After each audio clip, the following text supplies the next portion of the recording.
সেদিন বাসায় বসে বসে মানি প্ল্যান্ট গাছগুলোকে একটু পরিচ্ছন্ন করে গুছিয়ে রেখেছিলাম।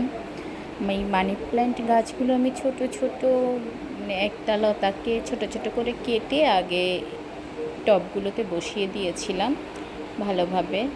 তো যখন একটু বড় হয়ে গেল, একটু লতানো হলো, তারপর তার বাজার থেকে এনে কেটে সুন্দর করে চেষ্টা করেছি একটু গুছিয়ে সাজিয়ে নিতে।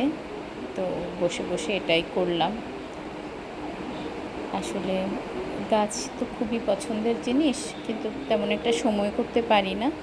যতটুকু সময় করতে পারি চেষ্টা করি গাছগুলোকে যত্ন করার, ভালোভাবে রাখার। সেটা থেকেই আসলে এটা করেছি। তো করে ভালোই লেগেছে, মনে হয়েছে যে আসলে গাছ তো খুবই প্রশান্তিদায়ক। গাছ সবসময় মানসিক শান্তির কারণ হয়। খারাপ সময় করছি বা খারাপ সময় পার করলেই আমি আসলে গাছের সাথেই সময় কাটাই। গাছ, বই এসব খুবই প্রশান্তির জায়গা। গান শুনি। তো গাছ আসলে আমাকে অনেক বেশি শান্তি দেয়। আমার একটা ছাদে ছোট বাগান আছে। বাসায়ও আমি আমার বারান্দায়, ফ্যামিলি লিভিংয়ে সব জায়গায় একটু একটু গাছ লাগিয়ে রেখেছি।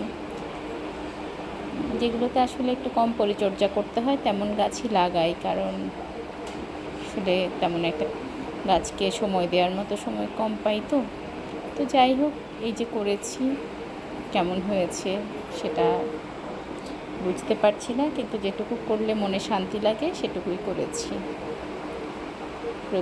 এইগুলোতে আমি আসলে প্রতিদিনই একটু একটু পানি দেই। পানি দিলেই হয়। আর মাঝে মধ্যে আমি গাছের গোড়ায় একটু শাকসবজির খোসা টোসাও দিয়ে দিই। আবার মাটিটা একটু খুঁচিয়ে নেড়ে দিই, নিড়ানি দিয়ে বা ছুরি দিয়ে। তো তাতেও দেখি যে মানি প্ল্যান্ট গাছগুলো ভালোই হয়, ভালোই থাকে, সুন্দর তাড়াতাড়ি লতানো হয়ে যায়, বেশি সময় নেয় না।